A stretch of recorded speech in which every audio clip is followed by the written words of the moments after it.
नमस्कार, कैसे हैं आप लोग। मेरा नाम राज और कोऑपरेटिव सोसाइटीज के एक्ट बायलॉज रूल्स के बारे में हम डिस्कस करते रहते हैं। तो आज हमारे पास में नॉमिनेशन से रिलेटेड एक आम क्वेरी है, एक आम टॉपिक है कि क्या लीगल हेयर को भी छोड़ के हम किसी के नाम पे नॉमिनेशन कर सकते हैं। एक तो ये याद रखिए, नॉमिनेशन करना जरूरी है ताकि आपके जाने के बाद, आपके देहांत के बाद उस प्रॉपर्टी को लेके झगड़े ना शुरू हो जाए, तमाशा ना शुरू हो जाए, कोई एम्बिग्यूटी ना शुरू हो जाए, ठीक है, कोई लीगल हडल्स ना शुरू हो जाए, सोसाइटी के लिए तकलीफ नहीं हो जाए कि कौन लीगल हेयर है या किसके नाम पे नॉमिनेशन किया है और अभी इस प्रॉपर्टी किसको हैंड ओवर करना है या किसको इसका कस्टडियन बनाना है।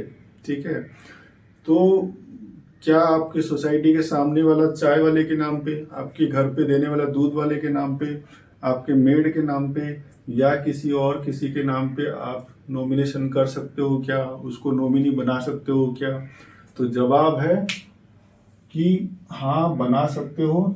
सोसाइटी रिफ्यूज अगर करती है ऐसा नॉमिनेशन लेने के लिए और बोलती है कि नहीं, ये तो आपकी लीगल हेयर नहीं है, ना ये आपका बेटा है, ना ये आपकी बेटी है, ना ये आपकी पत्नी है, ना ये आपके फादर और मदर है, तो इसका नॉमिनेशन फॉर्म, इसके नाम पे जो आपने नॉमिनेशन किया है, ये फॉर्म हम एक्सेप्ट नहीं करेंगे या मिनट्स ऑफ द मीटिंग के अंदर अगर हमने डिसीजन रिफ्यूजल में हम उसको देंगे। ठीक है, तो ऐसा नहीं हो सकता है। ठीक है, ऐसा नहीं कि लीगल हेयर को ही आप करोगे और अदर देन लीगल हेयर आप नहीं करोगे। अगर ये डिसीजन सोसाइटी का है तो दिस इज नॉट एक्सेप्टेबल, ऐसा कोई प्रोविजन नहीं है। ठीक है, रिफ्यूजल का ground, he is not the legal heir और द लीगल रिप्रेजेंटेटिव, अगर वो हो सकता है माइनर भी हो या किसी और केस में लीगल रिप्रेजेंटेटिव भी हो सकता है, तो ऐसे इस बेस में रिफ्यूजल एक्सेप्टेबल नहीं है। ठीक है, और section 30 of the Maharashtra cooperative societies act क्या बोलता है कि once the nomination is submitted, ठीक है,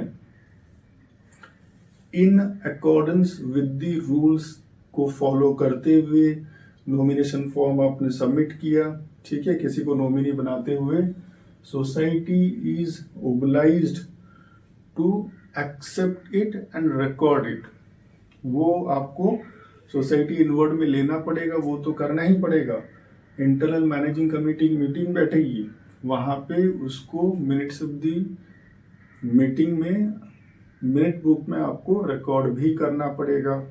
और जो नॉमिनेशन रजिस्टर है या जिसको आप रजिस्टर ऑफ नॉमिनेशन बोलते हो, वहां भी आपको मेंटेन करना पड़ेगा, आप मना नहीं कर सकते हो। तो सेक्शन 30 में ऐसा कोई प्रोविजन नहीं दिया गया है कि आप लीगल हेयर को छोड़ के या लीगल रिप्रेजेंटेटिव को छोड़ के किसी और के नाम पे नॉमिनेशन नहीं कर सकते हो। तो चाय वाला, दूध वाला, फूल वाला, ठीक है, सब्जी वाले के नाम पे भी आप नॉमिनी उसको आप बना सकते हो, उसके नाम पे भी नॉमिनेशन कर सकते हो।